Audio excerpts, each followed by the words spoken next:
तो आपके लिए काम करूंगा, तो आप क्या जवाब देंगे वहां? आपको जवाब देना पड़ेगा। आप हमारा सागा भाई हो सकते हैं, आप हमारा बुला कर सकते हैं, लेकिन आप उस लाइन में खड़े हैं जो हमारे समाज को मिटाने वाला लाइन है, संविधान को मिटाने वाला लाइन है। और उसके साथ जब तक हम लोग आपको नहीं मिटाएंगे तब तक संविधान नहीं बचा पाएंगे। तो अधिकार को बचाना है तो दो ही लाइन चलेगा मेरे साथ। एक लाइन होगा संविधान को बचाने वाला और दूसरा लाइन होगा संविधान को मिटाने वाला। अगर संविधान को बचाने वाली लाइन में कोई भी आता है तो हमें ये नहीं सोचना है कि वो कौन है, जो भी जीत कर जाएगा संविधान को बचाने का काम करेगा, हमारा हक अधिकार को बचाने का काम करेगा। नहीं समझ पा रहे हैं, अपने इतिहास को भी पढ़ने का जरूरत है। इतिहास क्या है महाभारत में देख लीजिए। वो चौपाल लगा कर कहते थे कि तुमको पेट्रोल 65 रुपए लीटर चाहिए कि 35 रुपए लीटर चाहिए, तुमको गैस 415 रुपए चाहिए कि 300 रुपए चाहिए। तो ये है मनुवादी विचारधारा, जिस धारा को उन्होंने लेकर के सत्ता में आने का काम किया। लेकिन हमने ये नहीं सोचा और हमने जानने का प्रयास नहीं किया कि वो व्यक्ति ओबीसी है कि नहीं है। अगर वो ओबीसी होते तो 90 में जो ओबीसी को आरक्षण मिला था मंडल आयोग का 2 सितंबर लागू हुआ था, उस मंडल आयोग का जो विरोध में अडवाणी जी जो कमंडल लेकर चले थे, मोदी जी, उस कमंडल का संयोजक कौन था? और फिर तो 90 में मंडल आयोग के विरोध जो कमंडल चला था उसका संयोजक थे। और ओबीसी अगर आप होते तो ओबीसी आरक्षण का कभी विरोध नहीं करते। आपने अपने आप को मुख्यमंत्री बनने के बाद 2001 या 2 में ओबीसी को शामिल करने का काम किया। उसके बाद भी मैं आज भी कहता हूं उनको, अगर साबित करना है कि आप ओबीसी हैं तो अभी 38 का 38 सिफारिश पड़ा हुआ है। और क्या 9.5 वर्षों में आपने मंडल आयोग का रिपोर्ट नहीं पढ़ा है क्या? अगर नहीं पढ़ा है मोदी जी तो पढ़ लीजिए और साबित कर दीजिए 38 का 38 सिफारिश लागू करने की मैं ओबीसी हूं। अगर साबित नहीं करते हैं तो देश के ओरिजिनल ओबीसी आपको फेक ओबीसी समझता है। और आने वाले 24 में जो बिहार में जनगणना हुआ है, जो 63% ओबीसी है, यही 63% ओबीसी आपको सत्ता सरकार करने का काम। तो बिहार में जनगणना हो गया है और आपने 10% वालों को 10% आरक्षण दे दिया है, तो 90% वालों को 90% दे दीजिए। अगर विश्वास नहीं है तो जनगणना करा लीजिए और जनगणना करा करके दे दीजिए। और आपने जो महिला आरक्षण बिल का जो ढोंग रचाया है, जो नाटक रचाया है, उसको देश की महिला समझ चुकी है। वो 2 करोड़ जो नहीं है, इसलिए नहीं है कि इन आरएसएस वालों पे चाल और चरित्र में कभी महिलाओं का सम्मान करना है ही नहीं, जो महिला का सम्मान करेगा उनके। इसके अलावा हमें बहुत चालाकी से काम करना पड़ेगा। ये लोग बहुत चालाक हैं जो सत्ता में बैठे हुए लोग हैं। आपके बच्चों का कलम और किताब खतरे में है।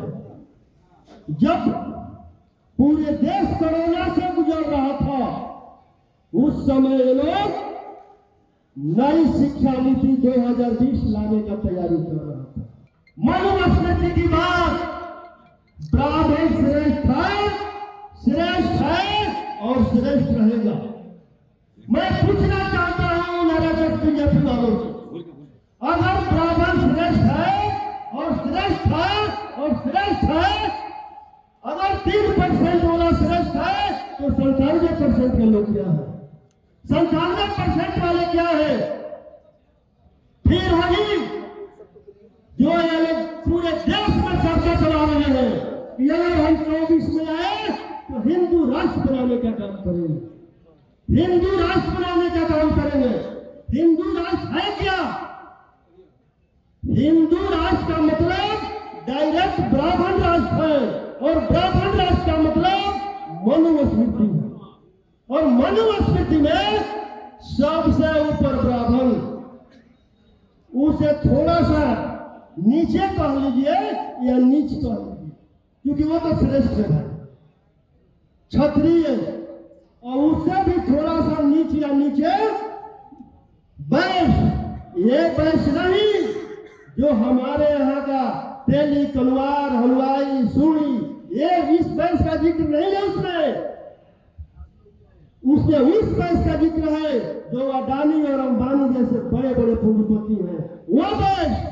और इसके बाद जो पैर से पैदा होने वाले सभी ओबीसी और एससी एसटी के लोग, उन्हें शूद्र कहा गया है, वो मनुस्मृति लागू होगा।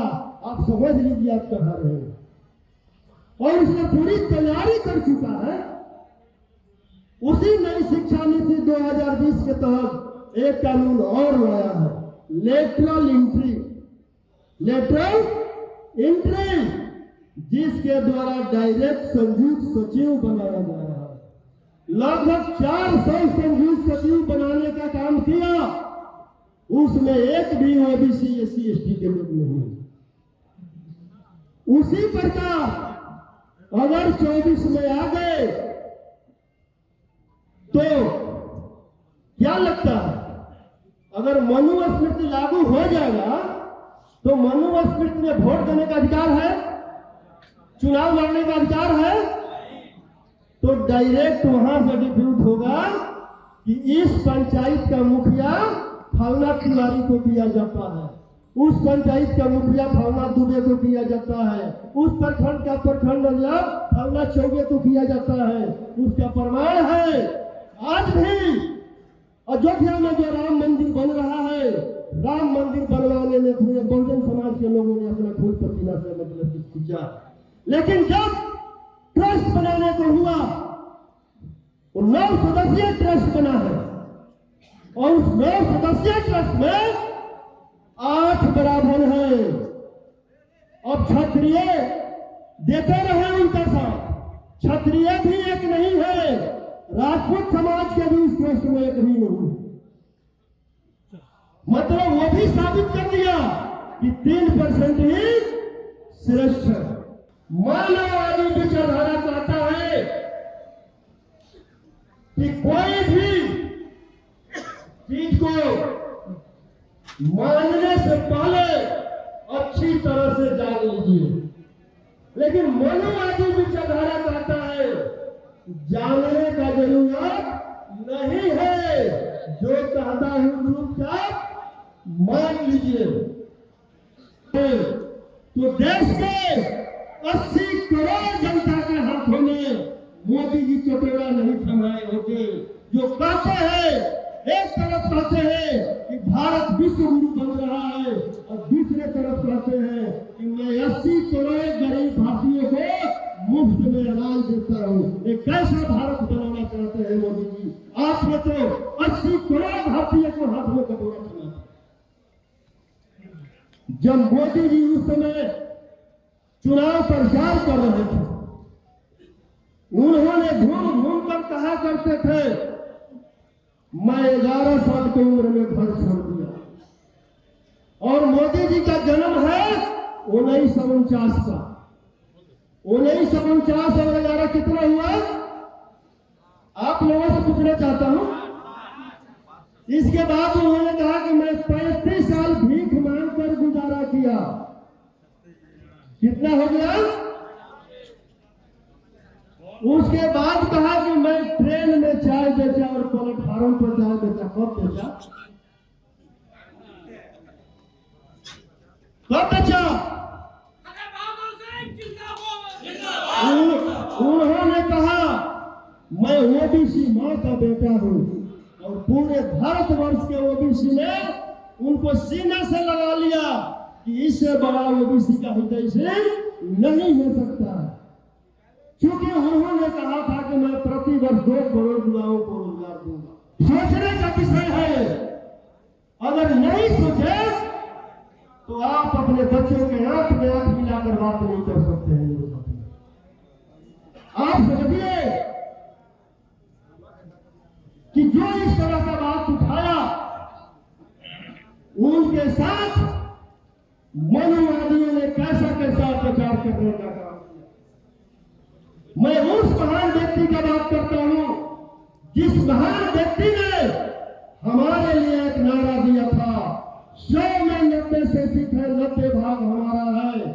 धन धरती और राजपाट में 90 भाग हमारा है। 10 का शासन 90 पर नहीं चलेगा।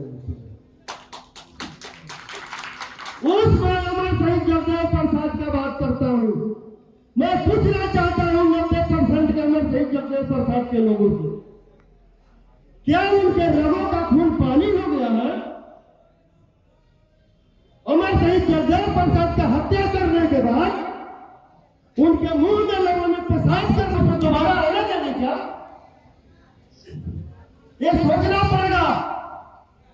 बहुत ही अत्याचार इन लोगों ने किया है और हमारे लोगों ने सहने का काम किया। बहुत हो गया। अब हम नहीं सहेंगे अत्याचार। अब हम नहीं सहेंगे, लेकिन बचाएंगे कैसे, इस पर भी हमें विचार करना होगा।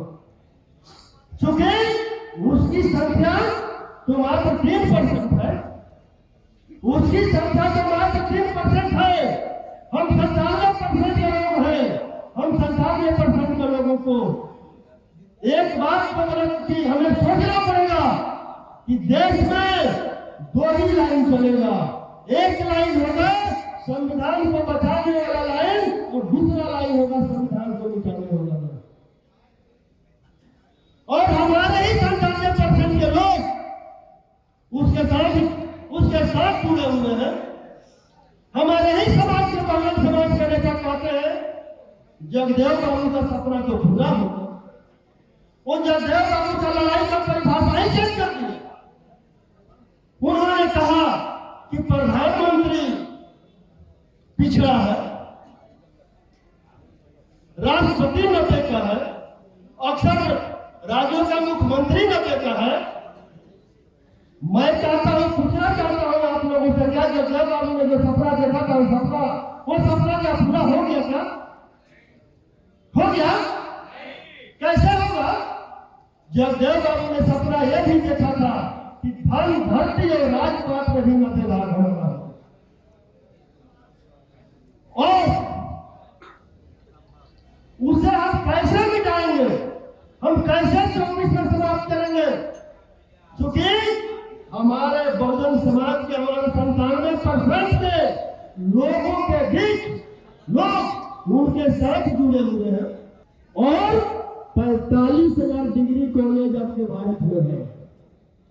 उस 45,000 डिग्री कॉलेज को ये लोग क्लोज एंड वर्क करके 15,000 तक लाने की तैयारी करें।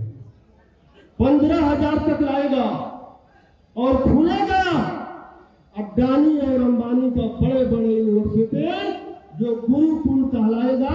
जिस गुरुकुल में उस समय पढ़ाने का काम द्रोणाचार्य करता था, अब पढ़ने वाले भी कोई खास लोग थे जिस समय एकलव्य का अंगूठा काटा था। अरे उस समय का द्रोणाचार्य को केवल एकलव्य का अंगूठा ही काटने का काम किया था।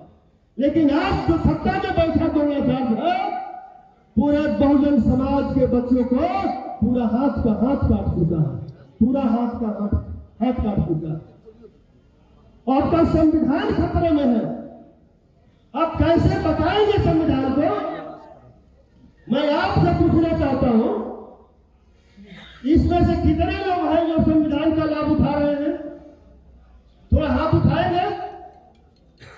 कितने लोग संविधान जो नहीं हाथ उठा रहे हैं, संविधान का लाभ नहीं मिला है।